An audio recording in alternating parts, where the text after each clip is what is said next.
Tuhan yang tadi disebut. Oh iya, kita akan lapor balik terkait pasal 242 laporan palsu. Itu ancamannya 7 tahun penjara.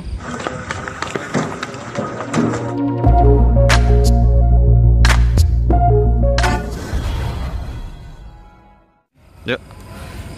Oke, selamat malam Bang Niko dan Mbak Yuyun.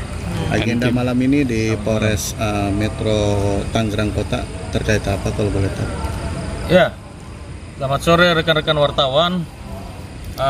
Kami datang atas panggilan daripada Polres Metro Tangerang Kota. Panggilan klarifikasi terkait laporan daripada oknum jaksa, di mana laporan itu adalah mengenai pasal 351 dan 212 adalah apa namanya? Tuduhan penganiayaan. Tuduhan penganiayaan, di mana di situ dilaporkan bahwa klien kami menendang oknum jaksa ini, kemudian melawan petugas ya pada saat bersidang. Tapi di sini kan kita mengklarifikasi bahwa semuanya itu sebetulnya tidak terjadi, tidak ada penganiayaan, tidak ada tindakan kekerasan dalam bentuk apapun juga. Ya, makanya kami datang mengklarifikasi itu. Saya kira ada berapa pertanyaan tadi Mbak Yuyun dari pihak penyidik? Sekitar 8, nggak sampai 10 lah, nggak sampai 10 pertanyaan. Ada 8 pertanyaan sudah dijawab semua ya, sama Ibu Mbak Yuyun. Tapi kronologisnya seperti apa sih dugaan yang tadi disampaikan yang muncul itu? Mungkin untuk membungkam saya berita ke media mengenai permintaan oknum JPU itu mengenai 1 miliar ya. Jadi lucu kalau menurut saya. Di sini yang diperlakukan tidak adil sejak di Polres itu anak saya dikriminalisasi.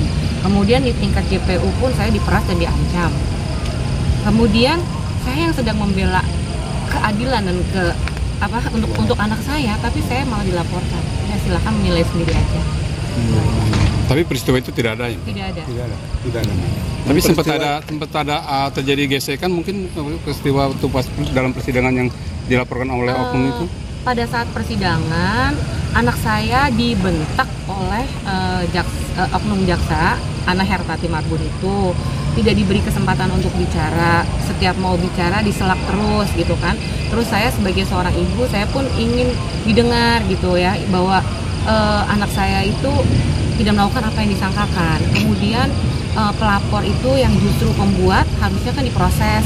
Kemudian yang kedua lagi, 2 terdakwa pun putusannya tidak adil, tidak dibanding maupun tidak dikasasi. Tetapi anak saya malah dibanding dan dikasasi gitu kan. Saya menuntut ketidakadilan, tapi saya tidak diberi kesempatan itu. Lalu saya keluar dari ruang persidangan, saya berteriak, saya bilang bahwa jaksa Ana Hertati Marbun minta uang ke saya 1 miliar.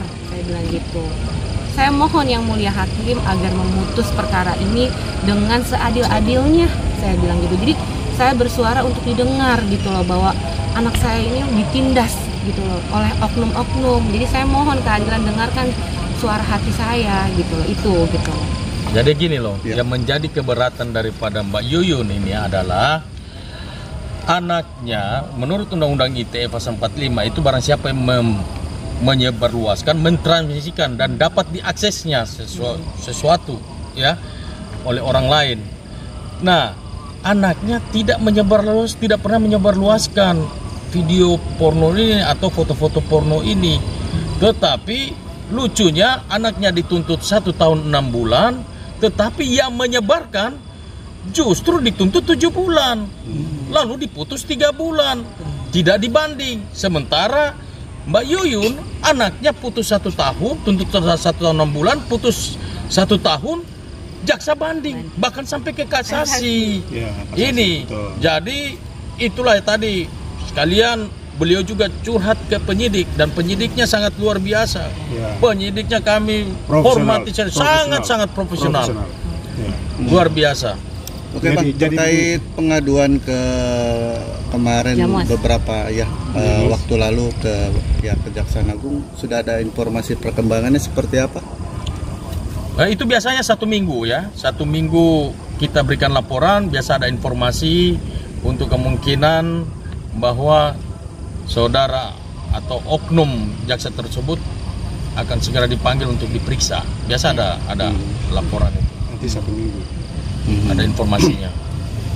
Oke Bang, sedikit mungkin terkait yang diduga menyebarkan itu mungkin seperti apa sih Bang? Awal mulanya mungkin sedikit. Flashback mungkin, flashback sedikit.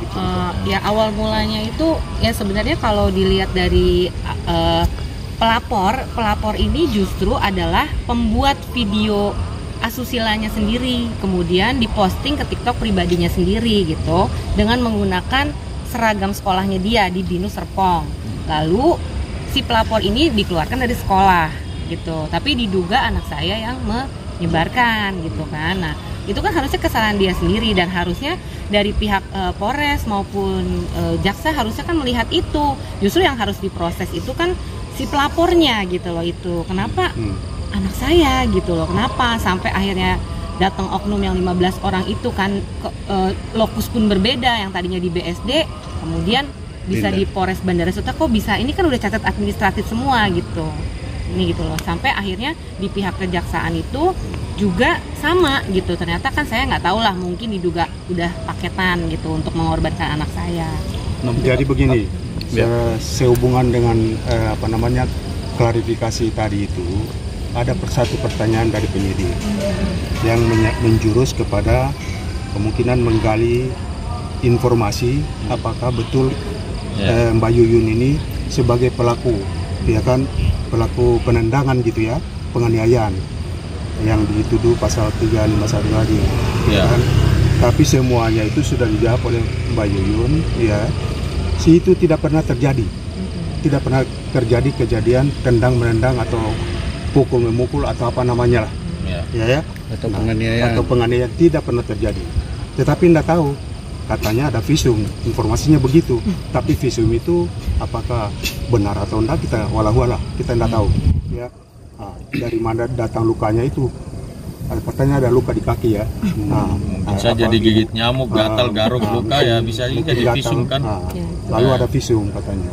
Ya, tapi itu nanti ya selanjutnya urusan penyidik lah.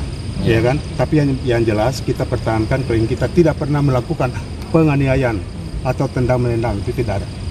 Ada saksi juga, ada saksi juga waktu itu, kebetulan juga lawyer juga di situ yang mau bersidang, namanya Pak Togi maupun guru kita, dan beliau juga mau untuk bersaksi karena pada saat itu juga melihat tidak ada penganiayaan. Gitu. Jadi jangan mengada-ngada, jangan oknum Bu Jaksa Ana Hertati mengada-ngada seperti Anda juga mengada-ngada membuat dakwaan untuk anak saya.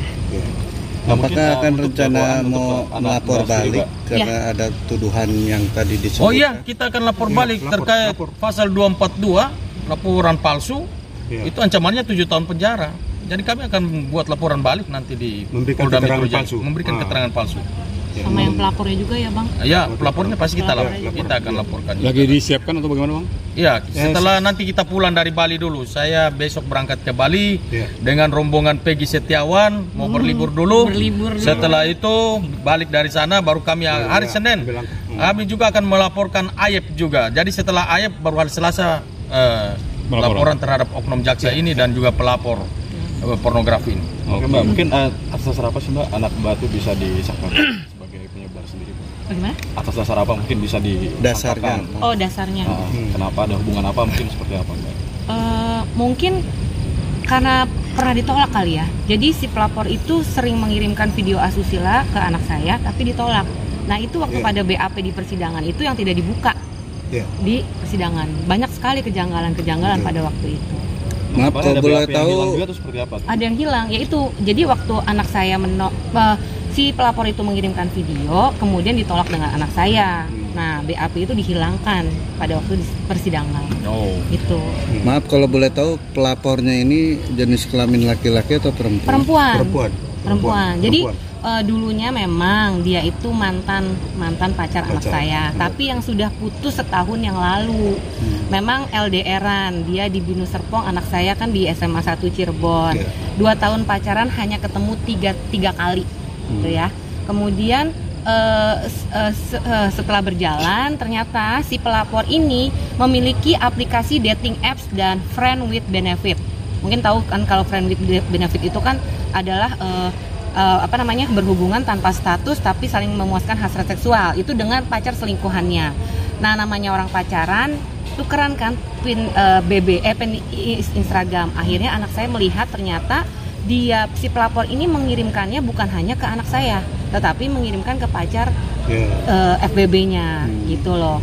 Nah, setelah itu anak saya putus kan, istilahnya karena dia juga udah berselingkuh kan gitu. Nah, kenapa kok setahun setelah putus kenapa udah nggak ada hubungan, kenapa tiba-tiba ada pelaporan ini gitu. Dan lucunya kenapa di BSD kok di Bandara Suta diduga Kanit Resmob yang datang ke Cirebon dengan 15 oknum tersebut pacar si pelapor. Jadi ada kesewenangan jabatan yang saya juga laporkan kepada Propam pada waktu itu. Maka saya juga sangat kecewa karena ternyata saya waktu itu di pihak Propam meminta untuk saya tidak membuka ke media karena instansi Polri sedang jelek. Tolong bantu, jangan viralkan ya Mbak. Kami akan proses oknum Polres Bandara Suta. Saya sudah menghormati mereka, tetapi ternyata prosesnya sangat mengecewakan. Sampai akhirnya beberapa hari yang lalu saya terima berita dari Propam, ternyata pelaku tidak diprotes. Makanya saya mohon bantuan dengan Abang, dengan banyak segala macam ketidakadilan yang kami terima, kami buka ke media itu. Kami agak sedikit kejanggalan itu kan, lokusnya di BSD, harusnya Tangsel, Polres Tangerang Selatan yang memproses ini, tapi kenapa kok Polres Suta yang ambil alih ini perkara? Kita bingung juga, kok dia bisa lapor jauh ke sana kan gitu. Ada apa? Itu kan tanda tanya buat kita. Dan kebetulan waktu itu kepala sekolah anak saya SMA 1 pada waktu itu memergoki si oknum Resmob ini, itu Made Sadika yang datang ke Cirebon itu. Setelah mengambil anak saya, kemudian video call dengan si pelapor. Dia bilang, sayang, saya udah bawa hari nih, akan dibawa ke Polres Suta. Nah, itu ketahuan dengan kepala sekolah SMA 1. Beliau juga mau untuk dikonfirmasi karena dia lihat kejadiannya itu. Berarti bisa jadikan saksi juga ya? Bisa. Jadikan saksi. Kak, ini kan Propam juga belum jalan ya. Lalu tanggapan dari sana yang oknum polisi ini seperti apa nih ke depannya Kak? Atau memang sekarang masih abu-abu lah kasarnya atau bagaimana nih Kak? Propamnya kemarin makanya saya rada kok seperti ini jawabannya. Jadi Propamnya itu dari Propam Polda itu masa melimpahkan lagi ke si Propam Bandara Suta gitu loh itu. Makanya ini juga mau kita konfirmasi lagi ya Bang gitu. Masa oknumnya, saya sedih kan, anak saya dikriminalisasi, perlakuan tidak adil, hingga saya juga dilaporkan gitu kan. Terus tiba-tiba yang lain seperti si pelapor, oknum Polres maupun oknum jasa, ya saya mohon ditindak sesuai dengan apa yang mereka lakukan. Kondisi Hadi sendiri seperti apa Mbak Yuyun? Kondisi anakku? Alhamdulillah anakku sih tidak ditahan, jadi banyak yang berita simpang siur. Anakku kan memang ini kan belum putus kan, istilahnya tingkat kasasi. Saya berharap bisa bebas gitu kan, karena anakku saat ini masih bersekolah di SMA 1. Ya memang kondisi psikisnya dia masih konseling juga, karena dengan keadaan ini kan trauma, belum lagi dibully juga sama teman-teman di sekolahnya. Saya juga support, sementara saya juga harus menguatkan diri, tapi saya juga harus menguatkan anak saya. Tapi saya bilang, Hari, kamu anak laki, nggak apa-apa. Mungkin Tuhan mau menyiapkan sesuatu di masa depan kamu harus jadi orang nantinya. Itu. Bang sempat udah jenguk kondisi Hari mungkin? Saya sudah tanya-tanya banyak hal tentang Hari. Saya bilang, betul nggak kamu ini? Kalau nggak, Om nggak mau bela kamu. Kamu ada menyebarluaskan ini ya? Karena saya pegang perkaranya pada saat kasasi. Saya bikin kontra memori kasasi. Nah, satu yang saya mau sampaikan bahwa kami sudah tahu bahwa yang menyidangkan perkara ini harus hakim anak. Dan kami telusuri memang betul hakim anak yang menangani perkara ini. Karena undang-undang mengatakan harus hakim anak. Dan kemudian kami mengecek tentang jaksa. Undang-undang juga bilang harus jaksa anak. Dia harus punya lisensi khusus. Dan kami duga sesuai dengan pangkatnya, itu dia bukan jaksa anak. Iya. Nah ini cacat hukum, sama sekali cacat hukum, harus dibatalkan ini, Hari harus dibebaskan karena dia tidak pernah menyebarluaskan, Tidak pernah menyebar. Ya, sama betul. sekali Itu. tidak pernah menyebarluaskan. Nah, waktu di persidangan juga, waktu mau ditunjukkan foto-foto pornografi yang dikirim oleh pelapor ini nggak diizinkan. Ya, JPU-nya langsung keberatan. Gitu. Keberatan Jadi tidak pernah ditunjukkan. Sidangnya sendiri kalau anak kan hakim juga berpakaian layaknya biasa ya. Biasa. Ya, Apakah baju itu Pakaian biasa. dilakukan juga Pakaian biasa. ketika persidangan? Iya, pakaian biasa. Bang, artinya ini pakainya undang-undang perlindungan anak, Bang? Undang-undang perlindungan anak, iya, Iya. betul itu. Oke. Saya kira gitu aja ya. Ya. Mungkin Terima kasih, terkait Bang. si pelapor sendiri yang yang menuduh anak Mbak sendiri itu bisa dikatakan mungkin dibalik ada orang besar atau seperti apa? Ya. Karena bisa sampai seperti ini. Gitu. Enggak, kalau ini sih nggak ada lah orang besar ya, cuma Diduga persekongkolan. diduga ada persekongkolan dengan oknum-oknum tertentu sih, kita nggak tahu.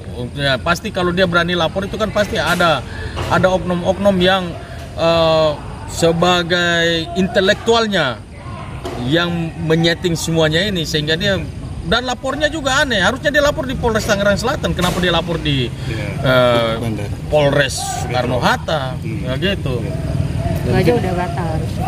Mungkin keadilan seperti apa yang Mbak inginkan, Mbak? Ya saya ingin anak saya dibebaskan karena dari awal itu udah cacat administratif semuanya. Gitu loh. Karena ini dipaksakan, dibuat, dan bukti-bukti segala macam tuh kayak disetting semuanya. Pokoknya itu gitu. Dan akar permasalahannya di awal tuh dari di Polres kan ada angka. Nah, itu yang tidak bisa saya turuti, kemudian dilanjut lagi mungkin ya itu makanya diduga ada persekongkolan gitu ya. Berarti emang dari awal pelapor sampai persidangan dan sekarang tuh emang semuanya tuh ada masalah semua ya Bang? Dari mulai awal sampai Kejanggalan yang itu. harusnya nggak bisa maju ke persidangan sebetulnya. Iya. Tapi dipaksakan. Tapi dipaksakan ya. Itu dipaksakan. Makanya atas putusan hakim juga kami akan meminta supaya Komisi Yudisial Hakim Pengawas Mahkamah Agung untuk mengeksaminasi putusan hakim itu, termasuk polisi yang memeriksa, jaksa yang memeriksa, harus dieksaminasi semua. Berarti hal ini bisa masuk ke mahkamah ini juga, Mas?